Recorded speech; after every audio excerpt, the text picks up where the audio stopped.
Let us bring in the excellent Emily Jashinsky, now culture editor at the Federalist, host of Federalist Radio Hour and the host of the Counterpoints podcast as well. Emily, who does it all, is now here as well. Emily, good to talk to you. Hey, Vince, good to be here.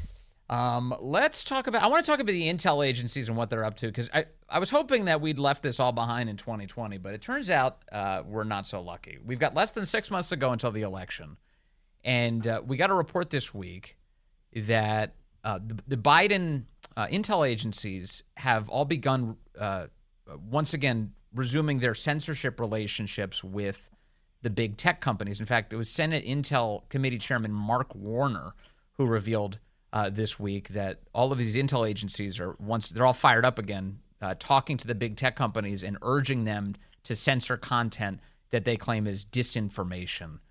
Should we be nervous about this? I mean, absolutely, we should be nervous about this.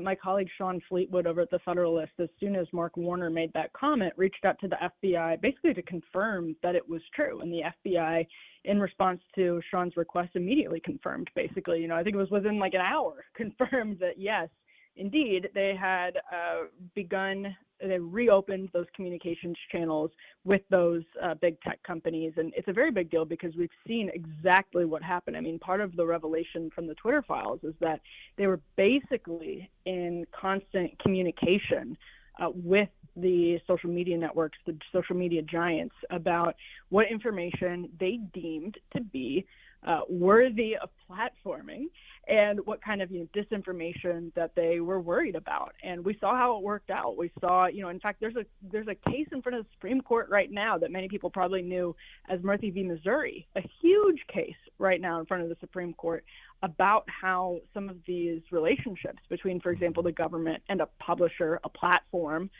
like a social media company is supposed to go, rather than seeing so much pressure from the government for essentially outright censorship. Yes.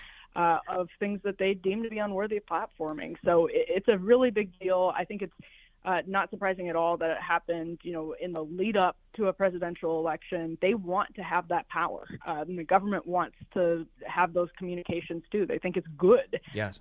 So, even though the evidence suggests otherwise. Yeah, in fact, in that Murphy v. Missouri case, Judge Terry Doughty, who put out that first huge ruling on the subject, he said that this constituted the gravest threat to the First Amendment in our country's history, the way that the government was using these big tech companies to censor the American people. And as usual, Emily, it seems that the government is justifying this by suggesting that they're keeping us safe. Therefore, it overwhelms whatever concern they might have to have about the First Amendment and our civil liberties. Right. And again, to them, they think it's actually really important that they have these abilities. This is one of the funniest things about the Biden administration, to the extent it can be funny at all. The Biden administration's efforts to pressure these companies is they were public about it. They many times weren't even trying to hide it. They were openly bragging about it because there's now something we have to deal with, is reality that a big chunk of the Democratic base of the professional left doesn't just kind of want this to happen in secret. They demand it, and they demand it publicly. And we see a kind of appetite for that in the Biden administration. So it's not surprising, but Sure. I think that's what should be chilling to people, is that it's not some sort of secret, covert effort. It's something that they're out in the open talking about, because now we're at a point in this country where we believe, a chunk of us, a significant chunk of us believes that speech is going to be unsafe, whether it's about COVID, whatever else it is, and the federal government needs to protect the public from dissent. Mm-hmm. Well, but there is a piece of this, though, that really does frustrate me that I do think is kind of covert, which is they don't tell us all the stuff that they're trying to purge from the internet. It is true that they brag about their efforts to get the companies to censor this content. It's the reason why a Democrat senator is telling us about it this week. They're kind of proudly saying, we're protecting you by having these social media companies censor the American people. But what they're not telling us is, well, what specific topics are you censoring? Why? What's wrong about it? Like, for instance, I remember there was some sort of COVID segment, I think, that Tucker Carlson did back when he had the Fox News show. And the White House had successfully browbeat the big tech, Facebook specifically, to stop allowing the video to get reach on the platform. They had suppressed the reach of an American journalist because they didn't like the segment that he did. So why not just make the case in public about whatever issue you care about instead of like going behind our backs and censoring what we see in our algorithms.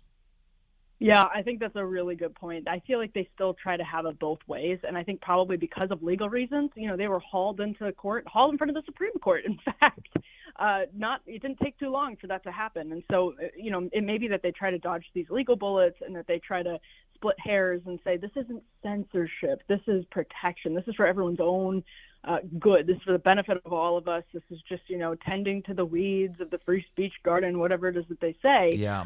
So I agree. I mean, every communication that they have with the FBI about public speech, unless there's a significant national security concern, I think they should have to put it in a database that's publicly accessible because it's, we need to know exactly what speech the government is pressuring private actors to censor.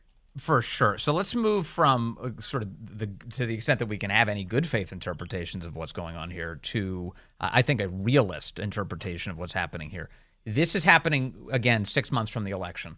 The last time we saw this play out, in 2020, there was a very specific effort afoot to protect Joe Biden and get him across the finish line.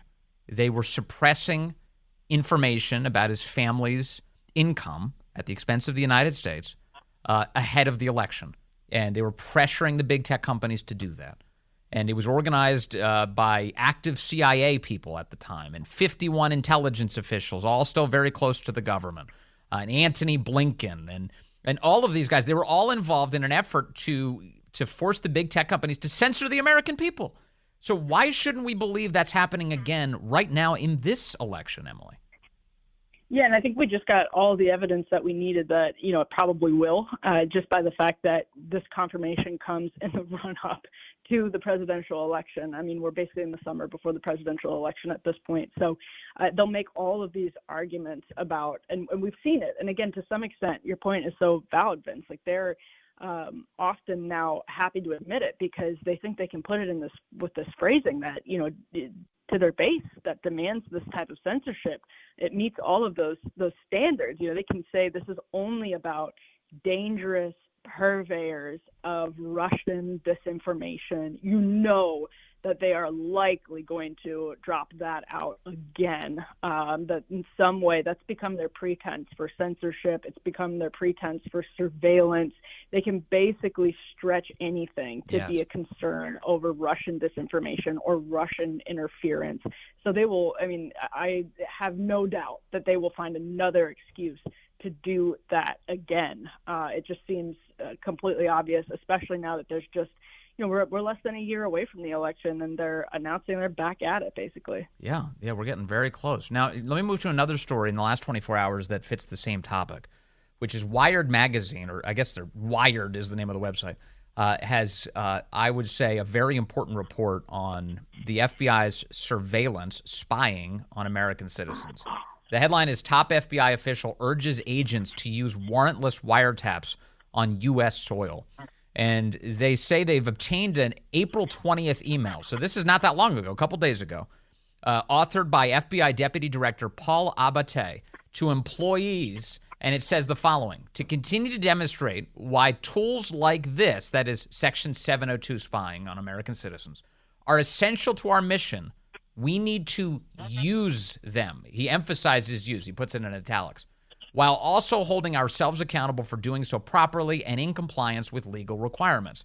He further says, I urge everyone to continue to look for ways to appropriately use U.S. person queries to advance the mission, with the added confidence that this new pre-approval requirement will help ensure that those queries are fully compliant with the law.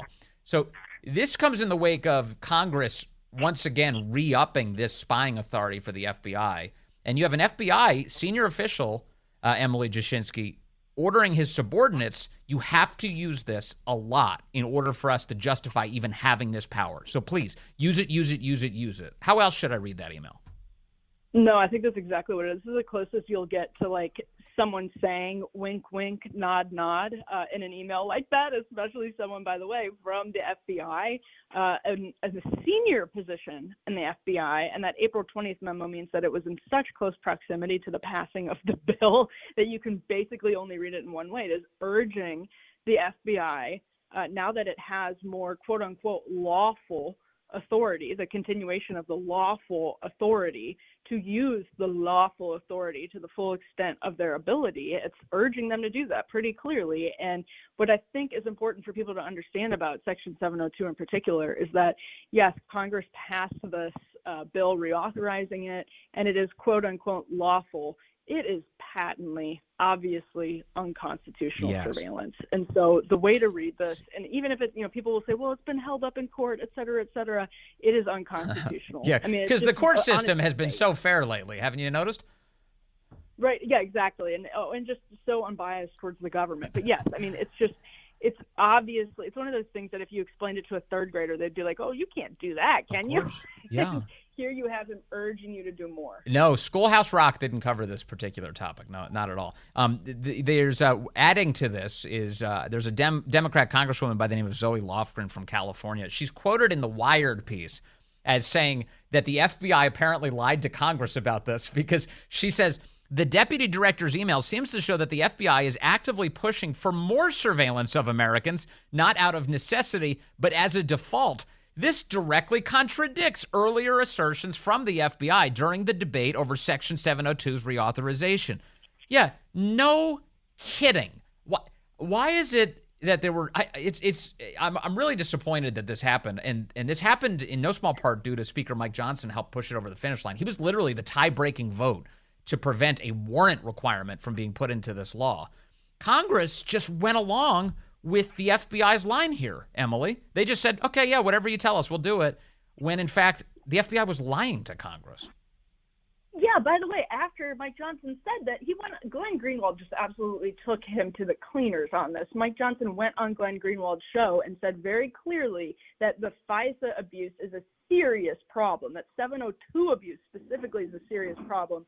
He just completely changed his mind in a way that almost defies satire and became the person who was instrumental basically in getting this reauthorized, when we know, I mean, when it says your point about Zoe Lofgren, we knew for years that abuse of 702 had been rampant because the government admitted it. They had to cop to rampant abuse of the system because they had been rampantly abusing it. And so basically Congress just took them at their word that with reauthorization, they're going to be careful. There's these new safeguards in place. Well, duh. FISA itself came out of the Church Committee, which was meant to put safeguards on the intel community, and it's been rampantly abused for years now. So the safeguards don't necessarily prevent abuse. I mean, it's laughable. Once again, the third grader can detect that something called the Foreign Intelligence Surveillance Act should not be used to spy on American citizens. So this is not, again, hard to follow, but the government, they abuse it at every turn. They really do. Emily, as always, thanks for your excellent work and your time today. I really appreciate you, as always. Thank you, Vince. There's Emily Jashinsky over at the Federalist Radio Hour, Counterpoints, and, of course, every so often, the Vince Coglianese Show.